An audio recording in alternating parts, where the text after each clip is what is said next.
Blessings Booktube. I'm here with a fractured fairy tale um, look at Hansel and Gretel by the Brothers Grimm, or collected by the Brothers Grimm.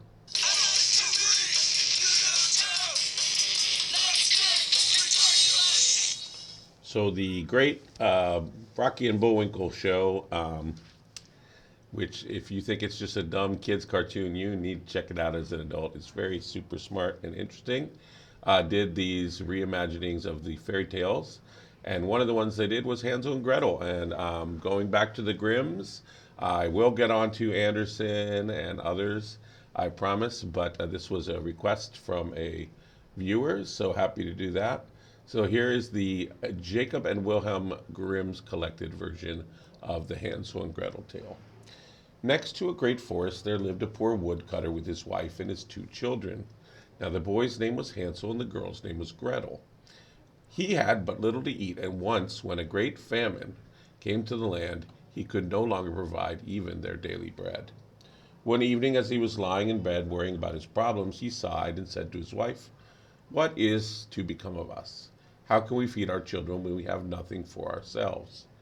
"Man, do you know what?" answered the woman. "Early tomorrow morning we will take the two children out into the thickest part of the woods, make a fire for them, and give each of them a little piece of bread, then leave them by themselves and go off to our work. They will not find their way back home, and we will be rid of them." "No, woman," said the man, "I will not do that. How could I bring myself to abandon my own children alone in the woods? Wild animals would soon come and tear them to pieces." "Oh, you fool," said she, "then all four of us will starve. All you can do is to plane the boards for our coffins." And she gave him no peace until he agreed. "But I do feel sorry for the poor children," said the man. So the two children had not been able to fall asleep because of their hunger, and heard what their stepmother had said to the father. Gretel cried bitter tears and said to Hansel, "It is over with us." "Be quiet, Gretel," said Hansel, "and don't worry. I know what to do." And as soon as the adults had fallen asleep, he got up, pulled on his jacket, opened the lower door, and crept outside. The moon was shining brightly, and the white pebbles in front of the house were glistening like silver coins. Hansel bent over and filled his jacket pockets with them, as many as would fit. Then he went back into the house and said, "Don't worry, Gretel. Sleep well. God will not forsake us." Then he went back to bed. At daybreak, even before sunrise, the woman came and woke the two children. "Get up, you lazy bones. We are going into the woods to fetch wood." Then she gave each one a little piece of bread, saying, "Here's something for midday. Don't eat it any sooner, for you'll not get any more." Now Gretel put the bread under her apron because Hansel's pockets were full of stones. Then all together they set forth into the woods. And after they had walked a little way, Hansel began stopping again and again and looking back toward the house. Father said, "Why are you stopping and looking back? Pay attention now, and don't forget your legs." "Oh, Father," said Hansel, "I'm looking at my white cat that's sitting on the roof and wants to say goodbye to me." Well, that's a nice detail I never remembered about this story. So the woman said, "You fool, that isn't a cat. Your cat, that's the morning sun shining on the chimney." However, Hansel had not been looking at his cat, but instead had been dropping the shiny pebbles from his pocket onto the path. Clever boy. When they arrived in the middle of the woods, Father said, "You children, gather some wood. I'll make a fire so you won't freeze." Now Hansel and Gretel gathered together some twigs, a pile as high as a small mountain. The twigs were set afire, and when the flames were burning well, the woman said, "Lie down by the fire and rest. We will go into the woods to cut wood, and when we are finished, we'll come back and get you." Hansel and Gretel sat by the fire. When midday came, each one ate his little piece of bread. Because they could hear the blows of an axe, they thought their father was nearby. However, it was not an axe. It was a branch they had tied to a dead tree, and that the wind was beating back and forth. After they'd sat there a long time, their eyes grew weary and closed, and they fell sound asleep. When they finally awoke, it was dark at night, and Gretel began to cry and said, "How will we get out of the woods?" Hansel comforted her. "Wait a while until the moon comes up, and then we'll find the way." After the full moon had come up, Hansel took his little sister by the hand. They followed the pebbles that glistened there like newly minted coins, showing the way, and walked throughout the entire night. and as morning was breaking, arrived at the father's house. They knocked on the door. When the woman opened it and saw Hansel and Gretel, she said, "You wicked children, why did you sleep so long in the woods? We thought you did not want to come back." But the father was overjoyed when he saw his children once more, for he had not wanted to leave them alone. Now, not long afterwards, there was once again another great need everywhere, and one evening the children heard the mother say to the father, "They have again eaten up everything. We have only a half loaf of bread, and then the song will be over. We must get rid of the children. We'll take them deeper into the woods, so they will not find their way out. Otherwise, there will be no help for us." The man was very disheartened and thought it would be better to share the last bit with the children. But the woman would not listen to him, scolded him, and criticized him. He who says A must also say B, and because he has given in the first time, he had to do so the second time as well. Now the children were still awake and overheard the conversation, and when the adults were asleep, Hansel got up again and wanted to gather pebbles as before, but the woman had locked the door, and Hansel could not get out. But he comforted his little sister and said, "Don't cry, Gretel, sleep well. God will help us." Early next morning, the woman came and got the children from their beds. They received their little piece of bread, even less than the last time, and on the way to the woods, Hansel crumbled his piece in his pocket. Then often stood still and threw crumbs on the ground. "Hansel, why are you always stopping and looking around?" said his father. "Keep walking straight ahead." "I can see my pigeon sitting on the roof. It wants to say goodbye to me." "Fool," said the woman, "it isn't your pigeon. That's the morning sun shining on the chimney." And little by little, Hansel dropped all his crumbs onto the path.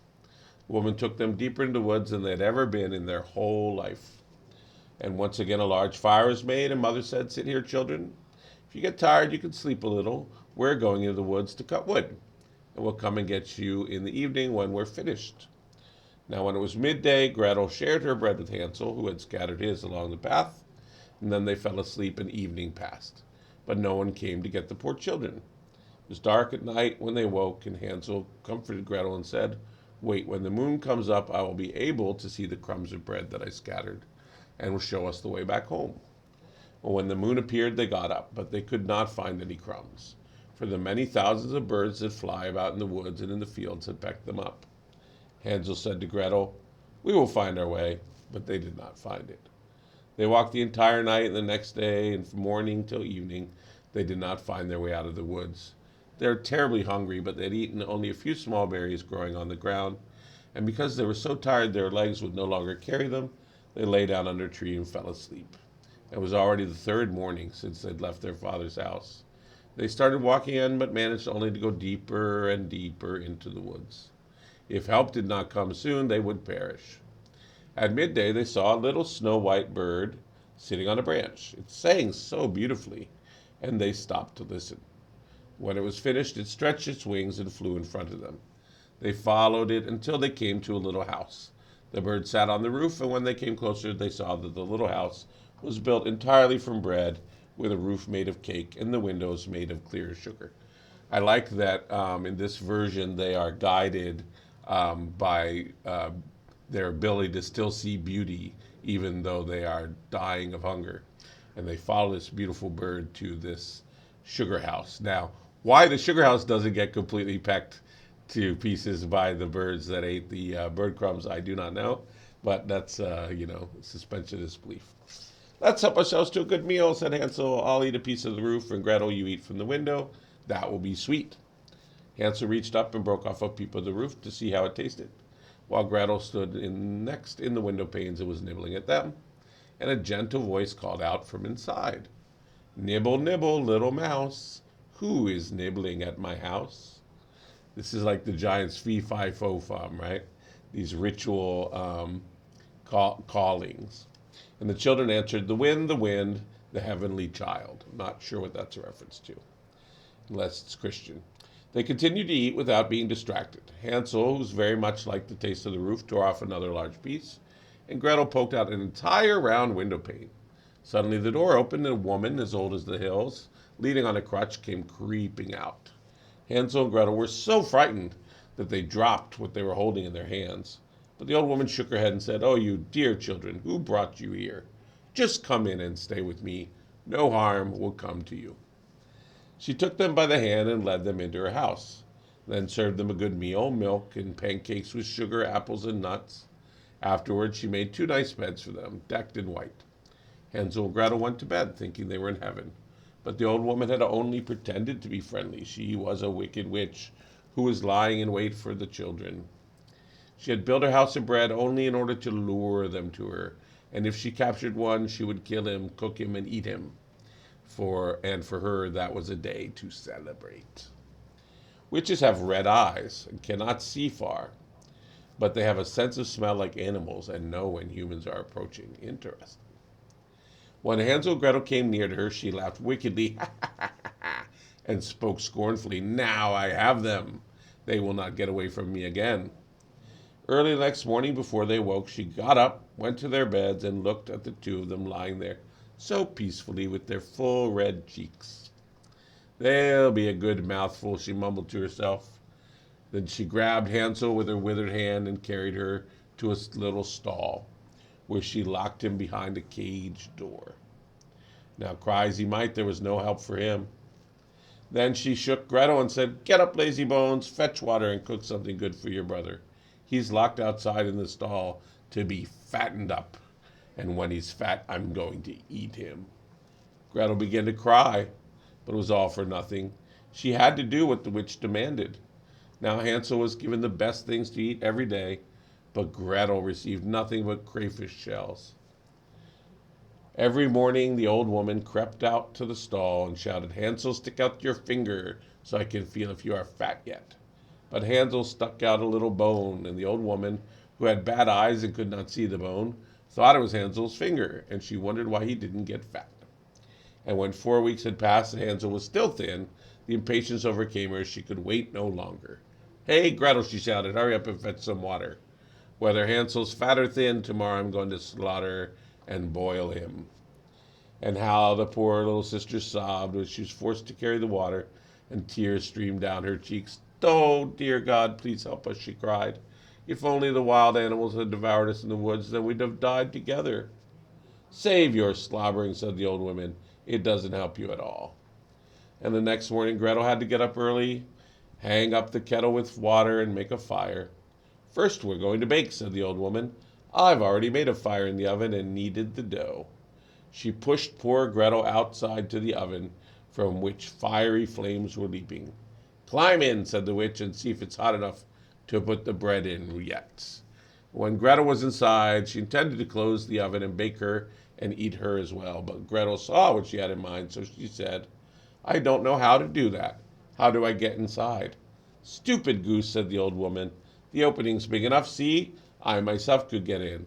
And she crawled up, stuck her head right into the oven. Then Gretel gave her a shove, causing her to fall in. She closed the iron door and secured it with a bar, and the old woman began to howl frightfully. But Gretel ran away, and the godless witch was burned up miserably. Gretel ran straight to Hansel. Hansel unlocked the stall and said, "Hansel, we're saved. The old witch is dead." Then Hansel jumped out like a bird from its cage when someone opens its door. How happy they were. They threw their arms around each other's necks, jumped with joy, and kissed one another. Because they now had nothing to fear, they went into the witch's house. In every corner were chests of pearls and precious stones. "These are better than pebbles," said Hansel, filling his pockets. Gretel said, "I will take some home with me as well," and filled her apron full. "But now we must leave," said Hansel, "and get out of these witch woods." And after walking a few hours, they arrived at a large body of water. "We cannot get across," said Hansel.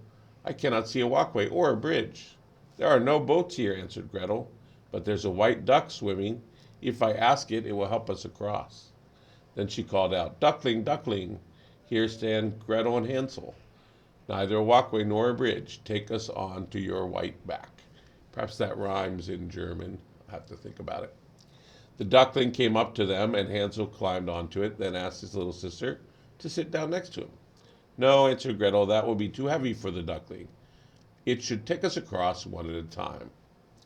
That is what the good animal did, and when they were safely on the other side and walked a little while, the woods grew more and more familiar, and finally they saw their father's house in the distance and began to run, rushed inside, and threw their arms round the father's neck. The man had not had even one happy hour since he'd left his children in the woods. However, the woman had died. Gretel shook out her apron, scattering pearls and precious stones around the room, and Hansel added to them by throwing one handful after the other from his pockets. Now all their cares were at an end, and they lived happily together. My tale is done, a mouse has run, and whoever catches it can make for himself from it a large fur cap. Okay, so not sure what the last allusion to the mousy fur cap is, but the duck, the duck detail seems superfluous. It's added on here to this story, but it must have a meaning. However, I haven't investigated it yet. But I do like the idea of her ruse to get the witch to show her how to get into the oven. This is a common trope. It's repetition. Often there'll be evil imitator trying to do something that that the hero of the story did well, usually by being polite to a helper, and then the person who imitates it doesn't do it correctly because they're not polite and doesn't get the good result, or it's something with a bad result like this where the hero tricks the villain into their own trap. There's a famous story in Africa, for example, about a crocodile in a drought, and the crocodile convinces a boy to help him when he's caught on dry land. The boy carries him on his head, wrapped in a mat, and takes him to the water and puts the crocodile back in the water. And the crocodile says, "Thank you, thank you. A little bit deeper, please. A little bit deeper, please." And of course, grabs the boy to eat him up. The boy says, "Oh, is this how you repay a good deed with an evil deed?" The crocodile says, "Yes, that's the way of the world. And I'll prove it to you. We'll ask 3 animals, and if they all agree, then I'll eat you up." The boy says, "That's fair." So they asked the horse and the cow, both of whom have been mistreated by man after they're no longer useful to them. And they said, "Yes, indeed, that's true. The recompense of a good deed is a bad deed." And this boy's sweating it. He's going to get eaten if one more animal says that's true. But they ask Rabbit. Rabbit is wise. Rabbit says, "Why are you asking me this question?" Something we should always do, right? And boy tells the whole story. And the rabbit says, "I don't believe you. That's not possible. There's no way you could carry that crocodile on your head like that. Show me, show me." And of course, the boy wraps the crocodile in the mat, puts him on his head again. And the rabbit says, "Okay, now this time take that crocodile and throw him in a pot." So yeah, that's a common trope there. Now let's get into the cartoon version. The Fractured Fairy Tale begins with the woodcutter and makes much of the woodcutting because they're starving, because he basically doesn't go and get food. All he does is chop wood, chop wood, chop wood until he's chopped down all the woods. So there's a little Lorax theme here. There's also this sort of rich in the currency of a lost kingdom, right? They're very rich in wood. They've got all the wood they could possibly want, but you can't eat wood. I will say that this I can't remember if it's a stepmom in the cartoon version, but this stepmom thing is, as I think I mentioned in one of the other tales, common in cultures where you have more than one mother, right? We have multiple wives, in other words. So the wives have, each one favors their own children. So there are these conflicts going on. And then, of course, then there was the high rate of death in childbirth, resulting in widowers remarrying, and then the new wife not being the mother of the previous children. So anyway, but it does happen in famines, which were common, of course, that there can be these Sophie's choice moments where, in order for some, in this Grimm version, it's just the adults want to live and they sacrifice the kids. But often it was the parents needing to sacrifice some of the children so that the others could live. So in this cartoon version, the boy takes parched corn to scatter. Don't know if that's significant or not, why they have corn. But anyway, and the woods is sort of like this labyrinth. Of course, the woods, is also the woods where